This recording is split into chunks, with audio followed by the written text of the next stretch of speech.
Bab 187, Bunuh Raja Naga dalam 7 langkah melawan naga.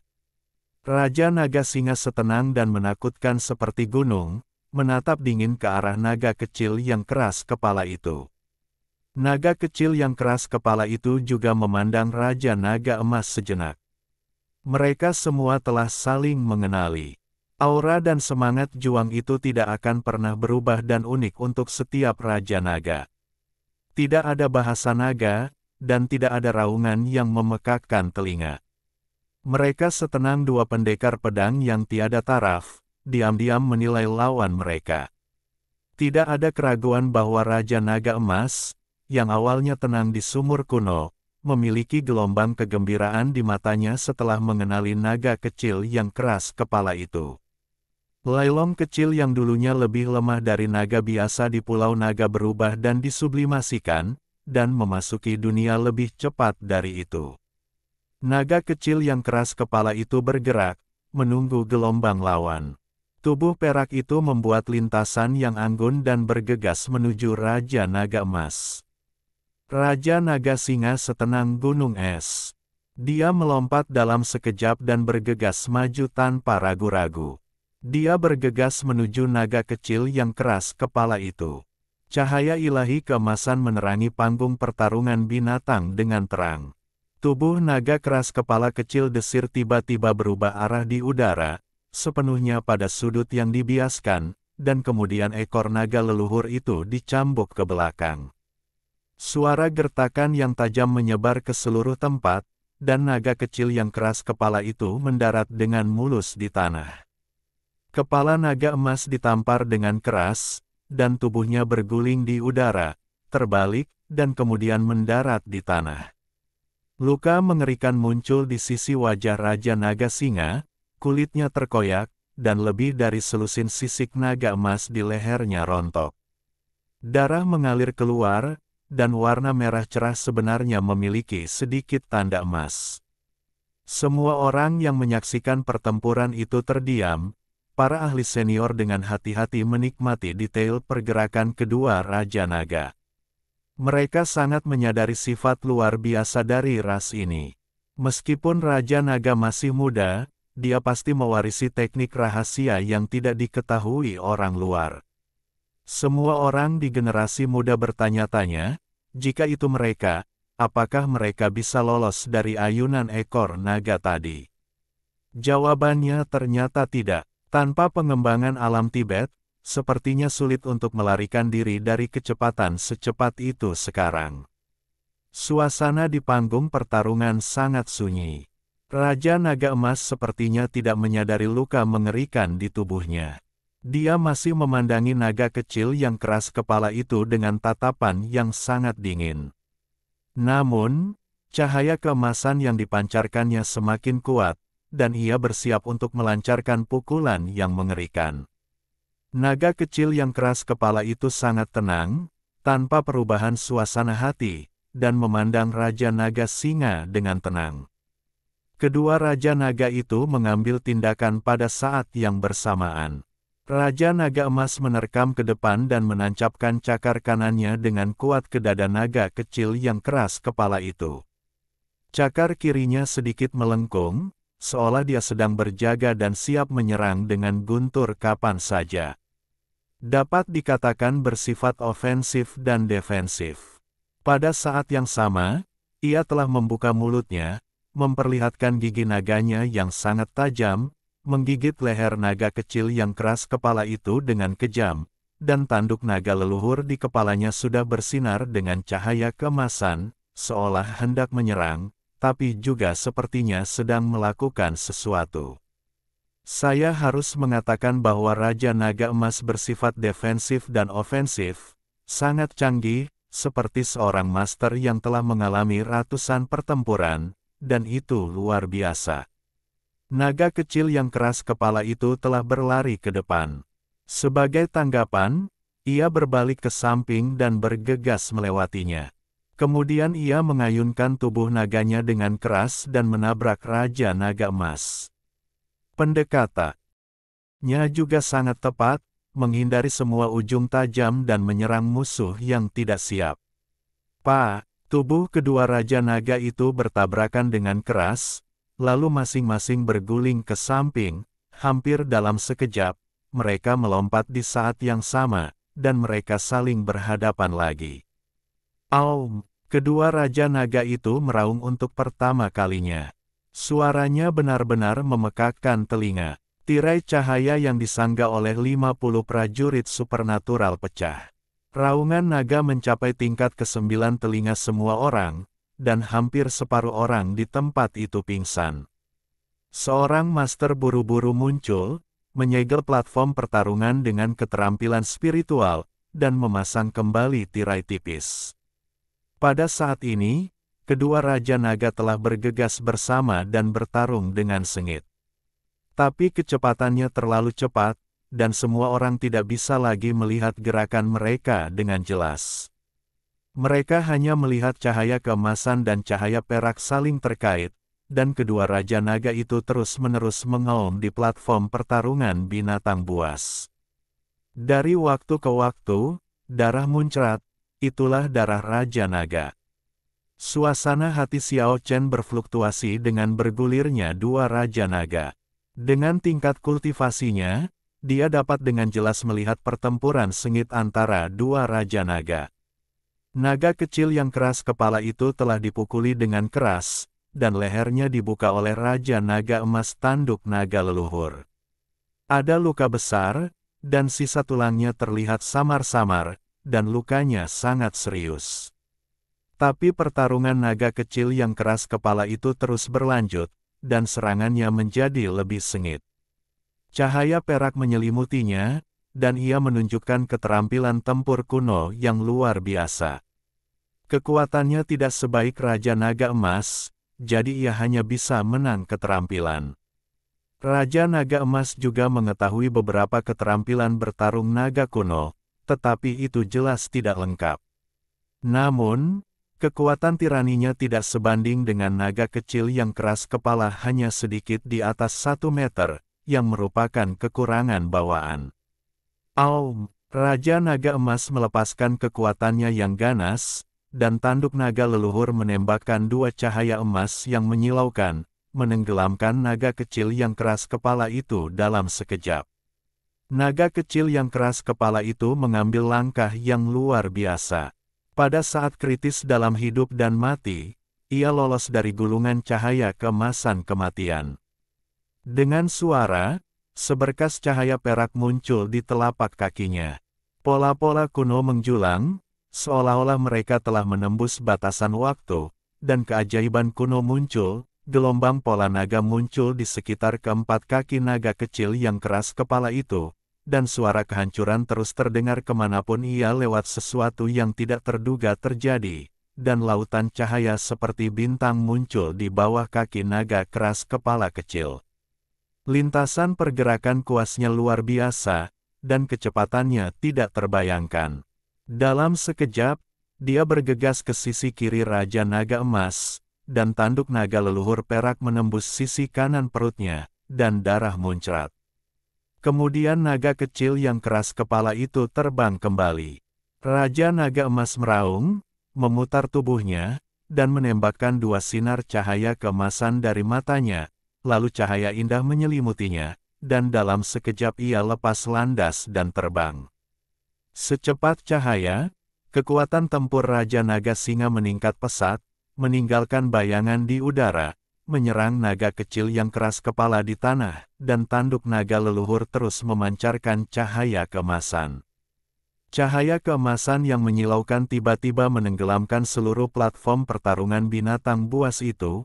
Bagaimanapun juga, naga kecil yang keras kepala itu tidak bisa terbang. Meskipun gerak kakinya sangat bagus, masih mustahil untuk turun dari tanah. Raja Naga Emas mengamuk dan terus jatuh dengan kekuatan yang sangat kejam. Di saat yang sama, dia terus menukik ke bawah dan menyerang cahaya perak di tanah. Hati Xiao Chen tenggelam. Seperti kata pepatah, satu kekuatan dapat mengalahkan 10 musuh.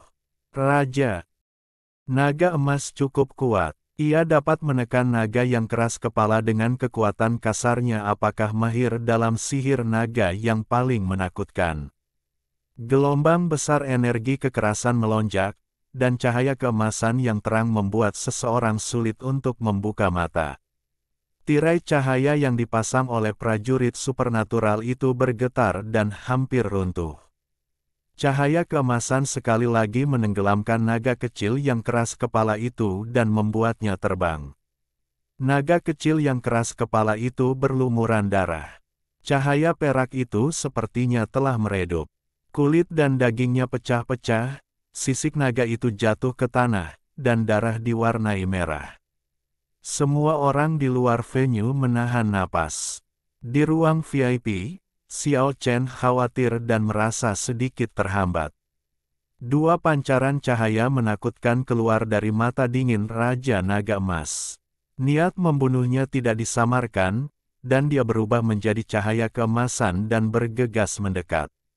Pada saat ini, naga kecil keras kepala yang terlempar ke udara tiba-tiba bergerak. Ia benar-benar bergerak beberapa kaki secara horizontal, nyaris menghindari serangan mematikan Raja Naga Emas. Ia berubah menjadi cahaya perak dan langsung melompat ke atas punggung Raja Naga Singa. Cakar naga yang tajam langsung membuka 4 lubang berdarah di tubuh Raja Naga Emas, dan kepalanya menempel ke tubuh Raja Naga Singa, mematahkan leher Raja Naga Emas dan hampir mematahkannya. Itu benar-benar menggoda musuh. Naga kecil yang keras kepala itu berhasil membunuh dirinya sendiri dan hidup kembali. Aum! Raja Naga Emas menderita kerusakan yang tak terbayangkan dan mengeluarkan auman naga yang sangat tragis. Cahaya keemasan di sekujur tubuhnya menyilaukan, seperti matahari yang tergantung di atas panggung, dan kekuatan agung meledak. Boom! Raja Naga Emas mengguncang keras dan melemparkan naga kecil yang keras kepala itu, mengguncang tubuh naganya yang lemah dan terbang tinggi ke udara. Naga kecil yang keras kepala itu terhempas ke tanah, mengeluarkan banyak darah, dan berdiri dengan terhuyung-huyung. Tubuhnya berlumuran darah, tetapi semangat juangnya sangat kuat. Mata dingin Raja Naga Singa berangsur-angsur berubah, menunjukkan kemarahan yang hebat. Lailong kecil yang dulunya jauh dari lawannya benar-benar memberikan kerusakan yang sangat parah padanya hari ini. Lehernya hampir patah, dan dia hanya selangkah lagi dari kematian. Raja Naga Emas tahu bahwa mustahil membunuh lawan yang bersemangat ini dengan tubuhnya. Ia melayang dengan tenang di kehampaan, tidak mau lagi menukik ke bawah. Setelah mengatur nafasnya beberapa saat, cahaya keemasan yang menyilaukan mulai memancar dari tanduknya. Cici! Satu demi satu cahaya keemasan membanjiri langit dan bumi, yang lebih menakutkan daripada cahaya pedang yang tajam. Setiap cahaya keemasan mengandung kekuatan yang menakutkan. Semua orang telah melihat bahwa naga kecil yang keras kepala yang bergoyang itu sangat sulit untuk dilawan, dan dapat dikatakan bahwa kematian sudah dekat. Naga kecil yang keras kepala dan pantang menyerah itu tidak menunjukkan tanda-tanda rasa takut. Menyeret tubuhnya yang terluka parah, dia bergerak sangat cepat, tidak lebih lambat dari sebelumnya. Tapi kali ini, langkahnya lebih aneh lagi. Keempat kakinya jatuh, cahaya perak bersinar, pola naga terus beriak, dan lautan bintang muncul di bawah kakinya, titik-titik cahaya menyilaukan. Dalam proses ini, naga kecil yang keras kepala itu jelas membayar harga yang tidak terbayangkan, batuk setengah suap darah setiap 3 langkah. Pada saat ini, sesuatu yang menakjubkan terjadi. Naga kecil yang keras kepala itu tiba-tiba mengambil langkah yang tidak terduga, dan ia benar-benar naik ke langit selangkah demi selangkah. Peta bintang muncul di bawah kakiku, seolah-olah naik ke langit. 7 langkah melawan naga, seru beberapa tokoh senior di ruang VIP. Keterampilan tempur kuno yang mengejutkan dan legendaris. Petik 2. Bahkan para dewa pun menginjak telapak kakimu. Udara tipis, 4 langkah dia bergegas tinggi ke langit. Langkah kelima adalah menginjak punggung Raja Naga Emas dengan keras. Suara patah tulang terdengar jelas, dan tubuh Raja Naga Emas terbelah pada saat itu. Ketika langkah ke-6 jatuh, cahaya keemasan menyilaukan meledak, dan pada saat yang sama cahaya berwarna darah menyembur keluar, dan tubuh Raja Naga Emas hancur total. Hanya satu kepala yang selamat, jatuh dari udara ke platform tinggi. Cahaya perak menari-nari di sekitar tubuh Little Stubborn Dragon, dan dia mendarat di tanah, berdiri dengan acuh tak acuh di platform tinggi, seperti seorang master yang kesepian, dengan dingin mengamati kerumunan di luar tempat tersebut. Luka-lukanya sangat serius, dengan banyak sisik naga yang berjatuhan, dan bahkan sisa tulang terlihat di banyak tempat, yang sangat mengejutkan. Naga kecil yang keras kepala berjalan ke arah kepala Raja Naga Emas, menundukkan kepalanya dan tampak berbisik pelan. Cahaya keemasan keluar dari kepala yang patah di tanah, dan kemudian pecah di udara, berubah menjadi titik-titik cemerlang, dan akhirnya melebur ke dalam tubuh Little Stubborn Dragon di dalam tubuhnya. Itulah energi naga leluhur yang murni. Bukan kekuatan, bukan jiwa, hanya Ki, yang melambangkan identitas naga leluhur. Terjadi hiruk-pikuk di luar tempat tersebut, dan seorang Raja Naga mati. Seorang Raja Naga legendaris pingsan di depan mata mereka. Kalian pasti tahu kalau sudah besar nanti akan membuat para dewa gemetar. Puluhan ribu orang sudah bersemangat. Duel antara Raja Naga ini terlalu kejam dan menyedihkan. Pada saat ini, naga kecil yang keras kepala tidak diragukan lagi telah menjadi bintang yang paling mempesona. Ia adalah raja para raja yang sebenarnya. Tidak ada keberuntungan dalam kemenangan, dan ia dimenangkan sepenuhnya dengan kekuatan. Bab 188 Perang Manusia. Melihat keberadaan muda yang bahkan para dewa akan hindari di masa depan, banyak orang ingin mengambilnya sendiri dan memperebutkannya. Namun banyak orang yang telah mendengar bahwa Raja Naga ini berbeda dengan Raja Naga lainnya. Sepertinya ada hubungannya dengan Raja Naga yang berada jauh di alam liar selatan.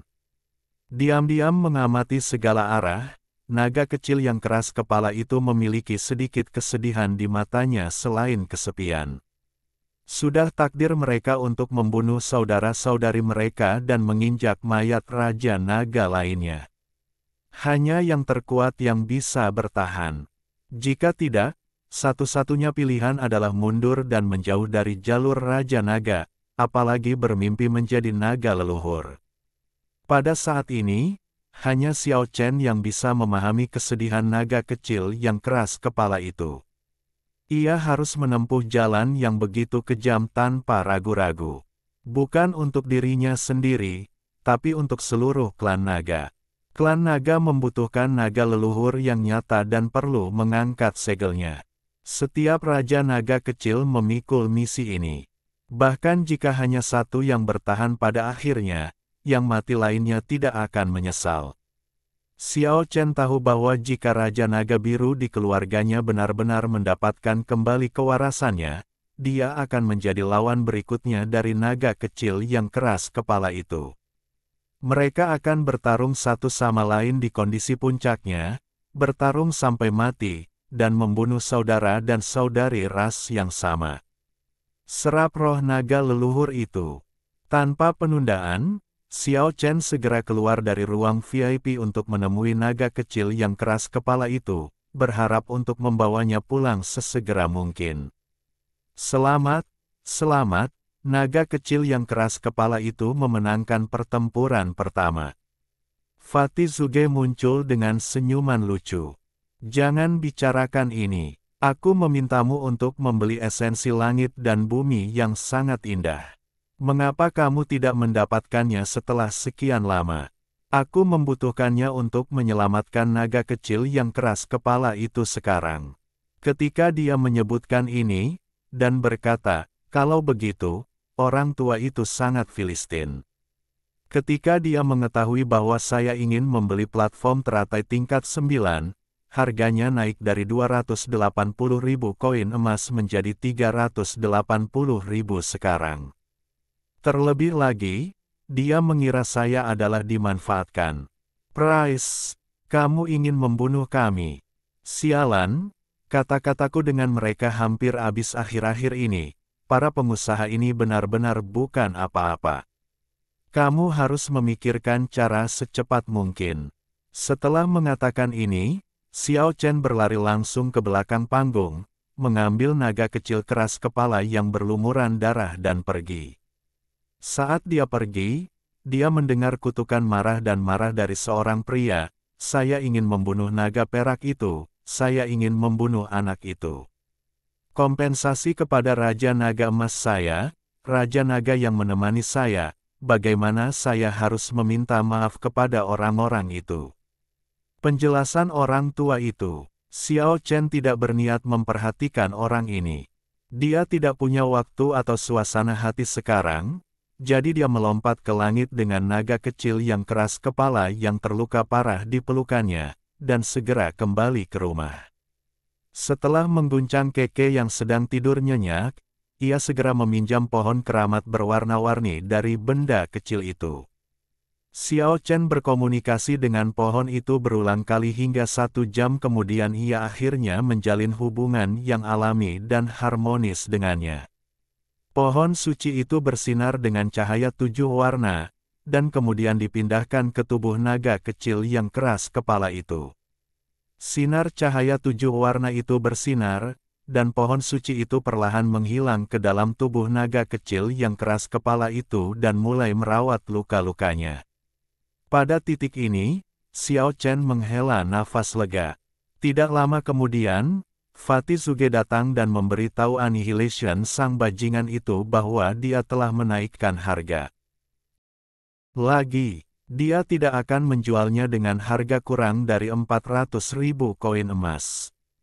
Dia juga mengancam bahwa ini adalah saat yang luar biasa jika ada binatang suci yang berpartisipasi kompetisi terluka parah dan sekarat.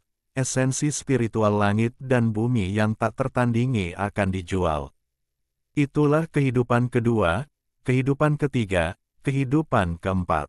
Sial, aku sangat berharap pencuri itu datang ke sana dan mencurinya. Pria gendut itu mengeluh tidak puas. Binatang kecil seputih salju itu berubah menjadi cahaya putih dan menghilang. Hei, pria gendut itu. Begitu ketakutan hingga dia berteriak, "Kembalilah, bicara saja." Binatang kecil seputih salju itu baru saja melarikan diri. Fatih dan Xiao Chen terdiam, lalu mereka meraung bersama. "Sialan, kejar aku." Pria gendut itu bergegas keluar halaman dengan tubuh gemetar, sementara Xiao Chen langsung bergegas menuju Gaotian. Novel Suebai adalah yang paling menyebalkan. Terakhir kali saya mengikuti Fatih, saya merasa gelisah di sana. Kali ini saya tahu saya akan mengambil tindakan tanpa memikirkannya. Pria gendut itu ketakutan dan berkata pada dirinya sendiri, "Sudah berakhir, sudah berakhir. Jika kamu tertangkap, kamu akan diberi kompensasi 2 kali lipat harganya." Xiao Chen tidak bisa berkata-kata. Binatang seputih salju itu begitu cepat hingga menghilang begitu saja dalam waktu singkat. Itu benar-benar bukan lampu hemat bahan bakar.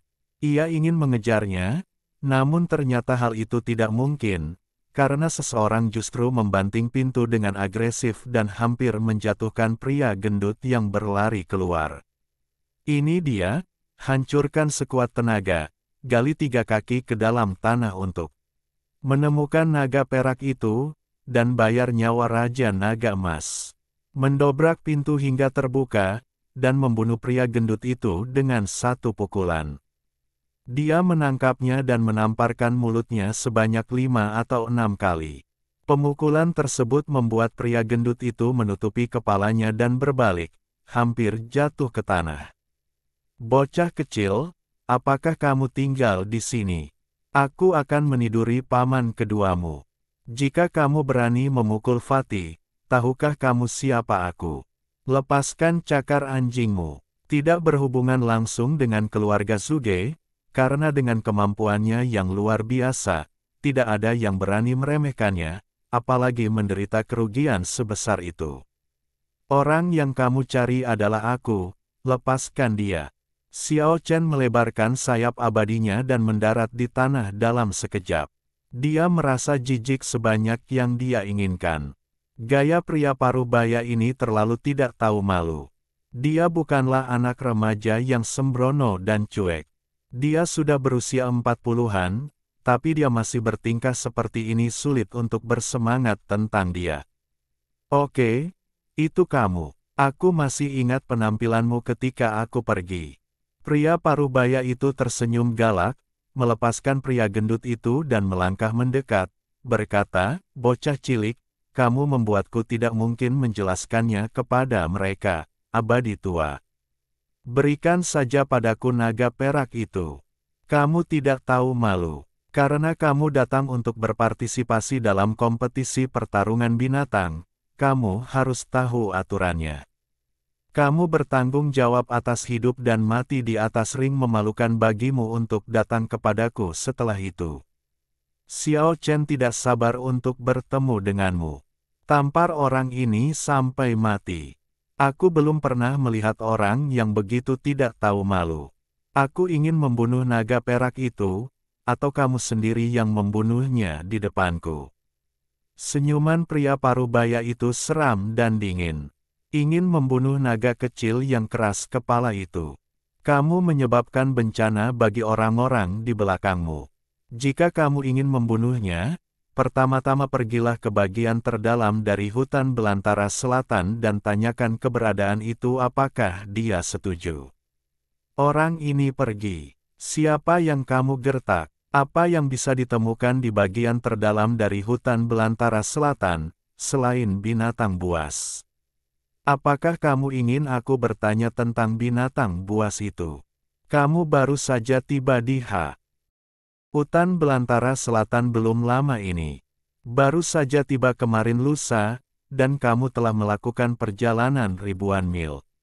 Xiao Chen memandangnya tanpa berkata-kata dan berkata, "Saya sarankan kamu bertanya kepada orang-orang tentang orang di kedalaman hutan belantara selatan. Jika tidak, kamu bahkan tidak akan tahu caranya, kamu mati. Seharusnya ada beberapa makhluk abadi di keluargamu yang mengikutimu. Ayo, kamu bisa bertanya kepada mereka."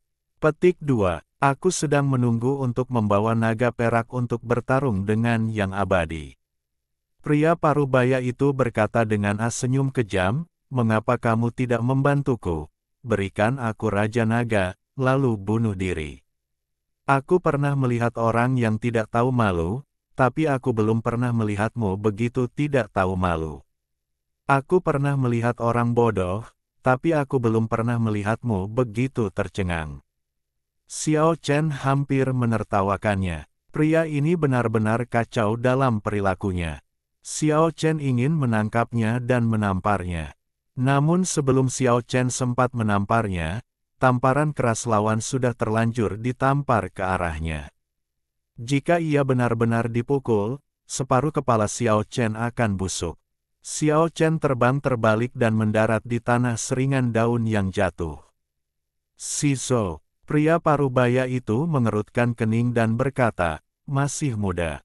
Jelas dia memiliki beberapa keraguan di hatinya, dan bertanya, "Kamu termasuk sekte apa? Bukankah menurutmu itu sedikit? Apakah sudah terlambat?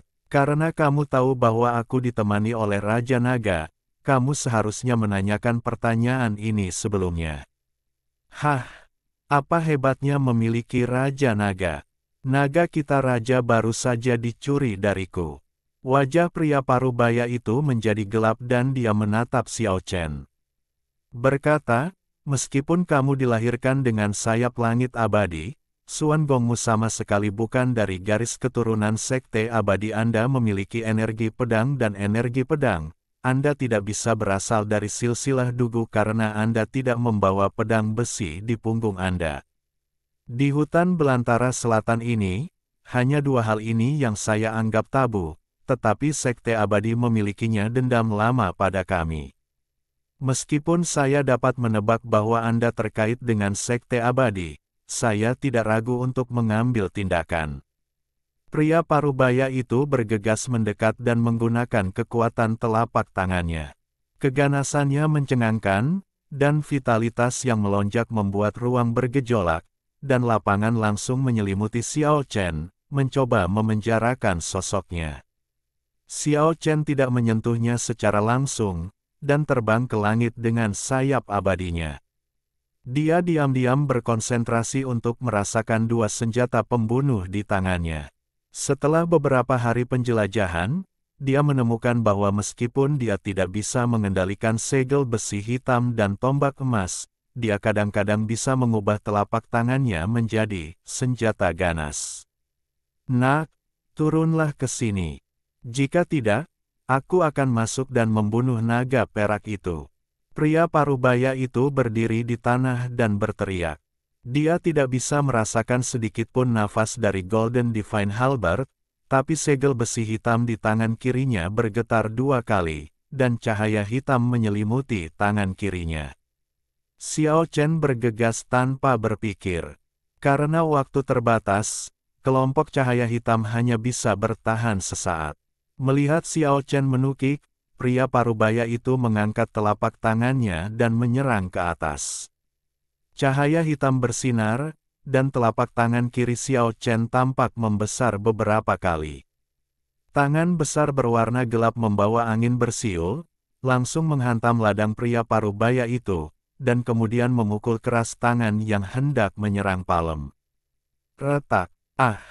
Teriak pria parubaya itu, dan tangan hitam besarnya langsung menghancurkan telapak tangan kanannya hingga berkeping-keping. Xiao Chen menyekanya dengan lembut, menyapu dada pria parubaya itu dengan tangannya yang besar, dan menghancurkannya dengan keras, meninggalkan aliran darah yang besar di udara. Pada titik ini, segel besi hitam benar-benar kehilangan kontak dengan Xiao Chen. Pria parubaya itu menderita luka yang tak terbayangkan, dengan 7 atau 8 tulang dada patah. Xiao Chen merasa segar dan ingin menamparkan tuannya dengan keras, tetapi dia tidak pernah menyangka keinginannya akan terkabul. Bagaimanapun, dia adalah master di alam Tibet. Meskipun pria parubaya itu menderita luka parah, dia dengan cepat berdiri. Meskipun dadanya cekung dan telapak tangan kanannya hancur, kekuatan tempurnya masih sangat kuat. Nak, apa yang baru saja kamu katakan? Ada begitu banyak omong kosong. Bukankah kamu ingin membunuhku dan mengambil naga peraku? Datang saja ke sini. Pria parubaya itu tersenyum tegas, melangkah maju, dan melambaikan satu tangan. Xiao Chen tidak lagi mundur ke hotel, dan menyapanya dengan telapak tangan kanannya. Dengan keras, kedua telapak tangan bertabrakan. Xiao Chen mundur setengah langkah, dan seteguk darah muncrat dari mulut pria parubaya itu menggunakan 3 poin kekuatannya, dia akan muntah darah. Sekarang dia berada di atas angin, Xiao Chen secara alami tidak akan menunjukkan belas kasihan. Setelah melebur kedua senjata kuno tersebut, meskipun dia tidak dapat menggunakannya, karena keberadaannya, tangannya seperti senjata ajaib dan bilah tajam, memungkinkan Xiao Chen untuk bertarung secara langsung, melawan pria parubaya. Suara, bang-bang, terdengar tak henti-hentinya, yang membuat pria parubaya itu kaget hingga kehilangan kesabaran. Ia terus-menerus batuk darah di mulutnya, ekspresinya lesu, dan wajahnya sangat pucat. Akhirnya, Xiao Chen benar-benar membuat pria parubaya itu pingsan dan hendak segera membunuhnya. Fatih Zuge berkata, segel kultivasinya dan biarkan aku melampiaskan amarahku. Dan melemparkannya ke depan pria gendut itu. Pria gendut itu begitu-begitu saja sehingga dia duduk tepat di dada pria parubaya yang 7 atau 8 tulangnya patah, dan mulai menamparnya dengan mulut besarnya. Kamu berani mengalahkan pria gendut itu, tahukah kamu siapa aku? Suge Liang, belum pernah mendengarnya. Aku membencimu, buta huruf. Pernahkah kamu membaca romansa Tiga Kerajaan yang datang dari dunia manusia? Itu adalah sebuah buku terkenal. Apakah kamu tahu siapa aku? Apakah kamu belum tahu? Kamu sangat marah padaku. Buta huruf sosok itu bergetar, dan seorang lelaki tua tiba-tiba muncul di depan halaman Xiao Chen. Jika Anda harus berbelas kasihan, mohon berbelas kasihan. Orang tua itu tampak seperti berusia 50-an atau 60-an, dan dia tampaknya memiliki aura keabadian. Hati Xiao Chen tiba-tiba tenggelam. Dia tidak mungkin menjadi guru parubaya, bukan? Itu akan menjadi masalah besar. Saya Liu Qingfeng, tetua dari Sekte Abadi, dan paman dari Yan Qingcheng. Meskipun orang ini tidak berhubungan baik dengan sekte kita, dia berasal dari sekte iblis yang sama. Tidak apa-apa untuk bertengkar satu sama lain di hari-hari biasa, tapi dia tidak boleh membunuh siapapun. Dengan jentikan lembut, pria gemuk itu terbang keluar. Dia membantu pria parubaya itu berdiri, dan kemudian berkata kepada Xiao Chen, "Jangan khawatir, saya akan menjelaskan situasinya kepada gurunya." Melihat semua ini, Xiao Chen hanya tidak mengatakan sepatah kata pun.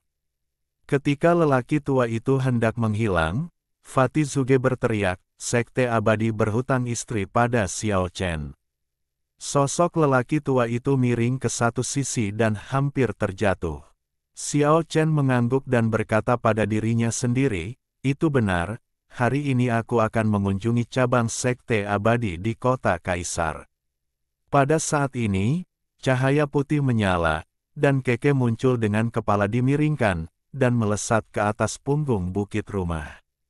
Sebuah suara terdengar di halaman. "Oh!"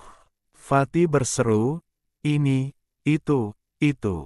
Dia terlalu bersemangat untuk mengatakan apapun. Rahang Xiao Chen hampir terjatuh karena terkejut, dan dia dengan cepat bergegas ke halaman.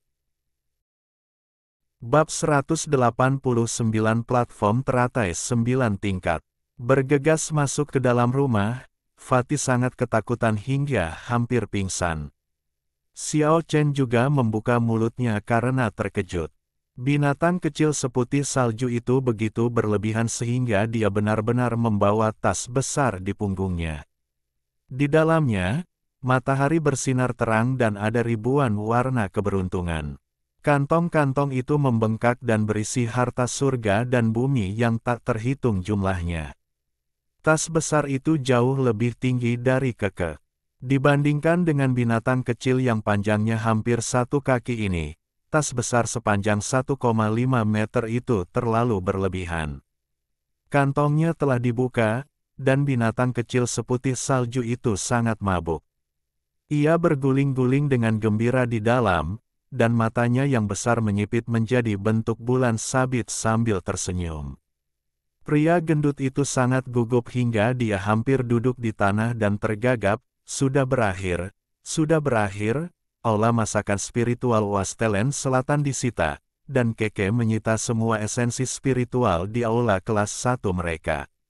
Apa yang terjadi? Sial, nilainya tak terukur. Jika ketahuan, kita tidak akan mampu membelinya dan kita harus membayar harganya 2 kali lipat.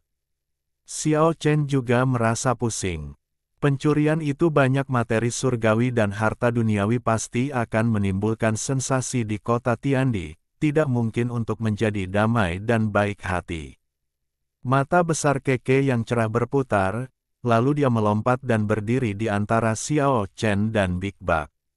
"Itu berarti dia tidak ingin aku berubah kembali, bahkan jika dia membunuhku." Xiao Chen menjadi gila, menggosok pelipisnya dengan kuat. Jika masalah ini tidak ditangani dengan baik, jika terjadi kesalahan, itu akan menjadi bencana besar. Apa-apaan ini? Apa yang dilakukan istana Nan Huang Lingcui? Ada begitu banyak harta karun, bukankah mereka memiliki tuan yang menjaganya, sehingga mereka tidak takut dijarah? Xiao Chen mengeluh kesal. Fatih Zuge tidak bisa berkata-kata. Binatang kecil seputih salju itu meniru Yipintang orang lain. Pria gendut itu mengumpat beberapa saat, merasakan sakit kepala yang membelah di saat yang sama. Dia menjelaskan dengan lemah, apakah kamu lupa hari ini hari apa? Hari ini adalah hari pertama pertempuran antara Raja Binatang Buas di hutan belantara selatan. Yang pertama pertempuran adalah pertarungan yang menentukan antara dua Raja Naga. Hampir semua master di kota Tiandi saya pergi ke Istana Binatang Pertarungan untuk menyaksikan pertempuran tersebut. 3 dewa tua yang menjaga aula kelas 1 tidak ada di pos mereka memasuki ruang VIP Istana Pertarungan Binatang. Petik 2. Bukankah pertempuran Raja Naga sudah berakhir? Xiao Chen tidak berdaya. Pertempuran Raja Naga memang telah berakhir, tapi masih ada 2 pertarungan Raja Binatang yang akan datang. Sekarang setelah mereka pergi, menurutmu apakah mereka hanya akan menonton satu dan kemudian kembali? Xiao Chen benar-benar marah. Saya kehilangan kesabaran dan tidak tahu bagaimana menangani masalah ini. Binatang kecil seputih salju itu sangat bersemangat, seolah-olah dia telah memenangkan pertempuran, dan masuk ke dalam tas besar lagi untuk dilempar. Tidak, kamu harus mengembalikannya, jika tidak maka akan menimbulkan kemarahan publik. Xiao Chen menghela nafas tanpa daya. Ya, dan kita harus segera mengirim ketiga makhluk abadi itu kembali utuh sebelum mereka kembali. Fatih juga merasa itu sangat sulit. Istana Nanhuang Lingcui adalah taipan besar dengan sumber daya keuangan yang sangat kuat.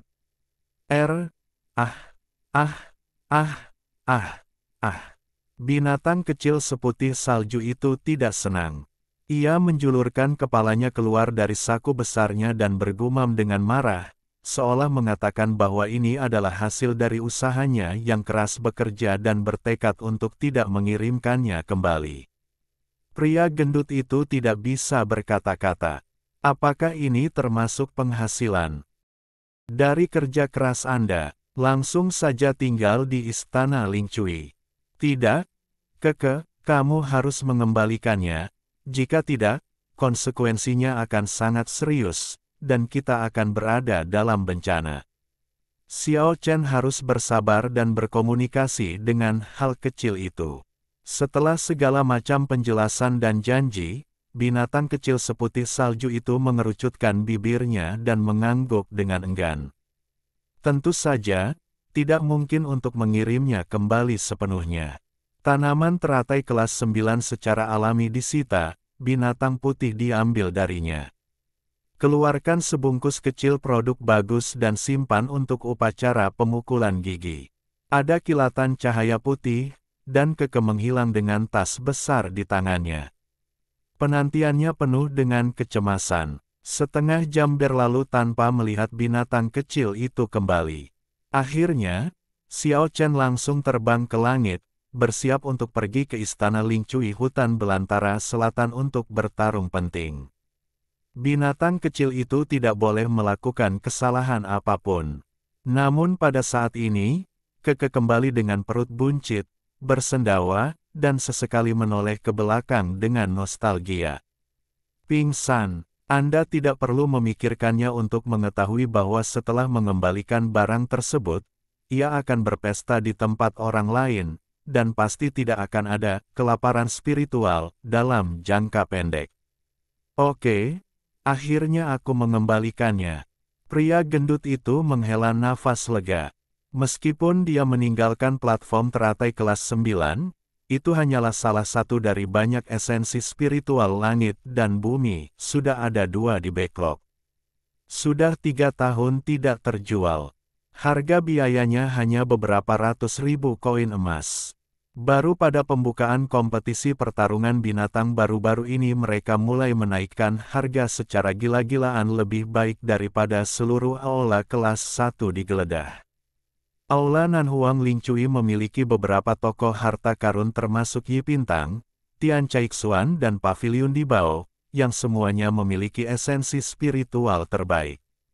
Platform teratai 9 pin di Yipintang adalah harta karun mereka. Legenda mengatakan bahwa Sang Buddha memiliki platform teratai tingkat 9, yang benar-benar merupakan harta karun yang tiada taranya. Setelah dikorbankan oleh Sang Buddha, ia tidak hanya dapat menghidupkan kembali daging dan tulang putih manusia, tetapi juga menjadi harta spiritual yang sangat kuat yang memadukan pelanggaran dan pertahanan. Itu adalah salah satu senjata suci yang didambakan oleh dunia budidaya. Tentu saja, anjungan teratai Jiupin di Yipintang tidak begitu ajaib, tetapi juga merupakan harta karun yang dihasilkan secara alami oleh langit dan bumi.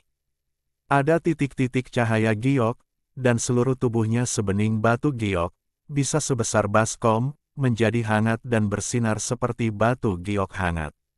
Oh, sayang sekali. Itu hanya seukuran wastafel. Jika disimpan selama puluhan ribu tahun, itu mungkin menjadi benda suci seperti platform teratai Buddha. Ini tidak diragukan lagi tidak realistis. Siapa yang bisa hidup puluhan ribu tahun? Siapa yang bisa menyimpannya selama itu? Orang abadi tidak mau menghabiskan waktu bertahun-tahun menunggu. Seorang pebisnis yang menjunjung tinggi keuntungan pasti tidak akan membiarkannya tumbuh secara alami jika ia menemukan hakikat spiritual tersebut. Fatih Zuge berkata, ini awalnya adalah platform teratai yang dibentuk oleh teratai kuno yang berusia ribuan tahun di sebuah danau kecil di puncak gunung besar jauh di hutan belantara selatan. Diharapkan pasti ada dewa di masa lampau. Buddha telah muncul. Setelah mendengar ini, Xiao Chen juga merasa sedikit menyesal. Mungkin itu sebenarnya terkait dengan platform teratai 9 tingkat Buddha, atau mungkin itu benar-benar dihasilkan dari biji teratai benda suci Buddha itu. Mengupas platform teratai seperti batu giok, semburan wangi mengalir ke arah Anda. Ada 4 biji teratai seukuran lengkeng, yang berwarna hijau seperti zamrud, berkilau dan menarik perhatian. Warnanya sangat berbeda dengan biji teratai biasa, ukurannya terlalu besar, benar-benar seperti benda dewa, dan wanginya membuat seluruh halaman harum. 4 biji teratai giok kualitas terbaik segera membuat Keke memejamkan mata seolah mabuk. Dia merasa bahwa meskipun dia mengembalikan begitu banyak esensi spiritual, tetap ada gunanya menyimpan harta berharga ini. Tapi saat ini sudah tidak nafsu makan lagi, dan sudah kenyang dari Yipintang. Xiao Chen merasa sesuatu yang buruk akan terjadi, jadi dia buru-buru menutupi 4 biji teratai zamrud yang jernih, dan kemudian memanggil Keke, naga kecil keras kepala, dan Raja Naga Azure. Secara tidak memihak, ketiga binatang suci mendapat satu, dan Xiao Chen menyimpan yang keempat untuk dirinya sendiri. Makanlah dengan cepat, jika tidak aromanya akan meresap ke udara dan menarik perhatian orang. Setelah mengatakan itu, Xiao Chen pertama-tama memasukkan biji teratai zamrud yang bersinar ke dalam mulutnya. Organ dalam, menyatu menjadi ratusan meridian, tetapi akhirnya diambil oleh titik pusat pada garis tulang belakang. Cahaya ilahi yang cemerlang terkondensasi menjadi titik terang, dan titik pusat itu didewakan. Esensi kehidupan yang kuat menyembur keluar, berdampak pada tubuh Xiao Chen, dan kemudian menjalin hubungan dengan titik akupuntur dewa lainnya. Garis emas berkomunikasi dengan mereka seperti jaringan pembuluh darah. Setelah seperempat jam, semuanya menjadi tenang. Xiao Chen membuka matanya. Dia tidak lagi terkejut dengan titik akupuntur yang didewakan. Dapat diperkirakan hal seperti itu akan sering terjadi di tahun-tahun latihan mendatang. Binatang kecil seputih salju Keke mengunyah biji teratai zamrud dengan suara berderak seperti mengunyah pil gula. Namun, sebelum ia sempat mencicipinya, semburan energi spiritual mengalir ke dalam tubuhnya. Pikirkan tentang itu. Dia memukul bibirnya. Adapun platform teratai yang terkelupas seperti batu giok, Xiao Chen tidak menyia-nyiakannya. Dia menghancurkannya dan mengoleskan semuanya pada luka naga kecil yang keras kepala itu. Platform teratai itu juga mengandung esensi surga yang tak ada habisnya dan bumi, yang sama dengan tubuh naga kecil yang keras kepala itu. Pohon harta karun merasakannya dari jarak jauh, dan semua energi spiritual mengalir ke tubuhnya dari lukanya. Terlihat jelas bahwa luka mengerikan pada naga kecil yang keras kepala itu mulai sembuh, sedangkan platform teratai yang seperti batu giok dengan cepat layu, dan akhirnya berubah menjadi bubuk dan rontok. Cahaya harta karun berwarna-warni bersinar, dan Xiao Chen mengirim naga kecil yang keras kepala itu kembali ke rumah, berharap semuanya akan baik-baik saja setelah 1 malam lagi. Selama beberapa hari terakhir, Raja Naga Hijau perlahan-lahan memulihkan kesadarannya, tetapi ia sangat diam dan bahkan sedikit tertekan. Ia tidak menolak Xiao Chen dan jelas mengenali mantan temannya ini diam-diam kembali ke rumah, terus memperbaiki luka jiwa. Pria gendut itu menyaksikan keseluruhan prosesnya dan sangat iri. Sayangnya, tubuhnya terlalu buruk untuk menikmati biji teratai giok. Di malam hari, berita datang dari Beast Fighting Palace bahwa 2 pertarungan Beast King lainnya membuahkan hasil. Raja Singa Emas sepanjang 1 meter langsung membunuh lawan dan langsung maju. Harimau putih kecil juga tampil bagus setelah pertempuran, dia melukai Raja Binatang kecil lainnya dan berhasil maju. Platform teratai kelas 9 di Istana Nanhuang Lingcui dicuri, dan badai datang seperti yang diharapkan. Dari sore hingga malam hari, terjadi keributan. Fatih Zuge tentu saja menjadi sasaran kecurigaan. Pria gendut itu sangat tertekan. Dia hanya meminum sedikit wewangiannya dan dicurigai. Namun, pemilik sebenarnya pergi ke gerbang abadi untuk jamuan makan seolah-olah tidak terjadi apa-apa. Gerbang abadi di kota Tiandi menempati area yang sangat luas, seperti taman, dengan pepohonan yang rimbun, paviliun, jembatan, aliran air, air terjun dan mata air, pemandangannya sangat indah, seperti negeri dongeng. Xiao Chen mengutuk, di kota Tiandi yang emas dan tidak memiliki tanah ini, tempat tinggal kekuatan utama adalah kastil atau istana, dan taman sangat diperlukan. Rumah-rumah yang kokoh dan taman yang luas adalah kekayaan yang sangat besar. Sungguh sebuah kemewahan. Apakah itu kamu? Memasuki gerbang abadi bergaya taman, Xiao Chen kebetulan bertemu dengan Yan Qingcheng. Yan Qingcheng anggun dan cantik. Dia mengenakan gaun panjang berwarna biru dan putih sangat anggun. Dengan sedikit warna pastel, dia terlihat anggun dan halus tanpa riasan, dan kecantikannya yang tak tertandingi bahkan membuat hati orang-orang batu berdebar-debar. Kenapa kamu tidak diterima? Xiao Chen terlihat santai dan ceroboh, yang sangat berbeda dari tampilan galak yang biasa dia tunjukkan saat menghadapi musuh di masa lalu. Tentu saja kamu tidak diterima di sini. Yan Qingcheng sangat berkonflik. Dia mempraktikkan teknik Dewa Benih Penghancur Iblis dan tidak bisa lagi tinggal terlalu jauh dari Xiao Chen pria yang menangkapnya di masa lalu. Musuh itu menjijikkan tidak peduli bagaimana kamu melihatnya. Bagaimana kabarmu? Apakah ada orang yang memperlakukan tamu sepertimu? Aku datang ke gerbang abadi untuk membawamu pulang untuk menjalani hidupmu.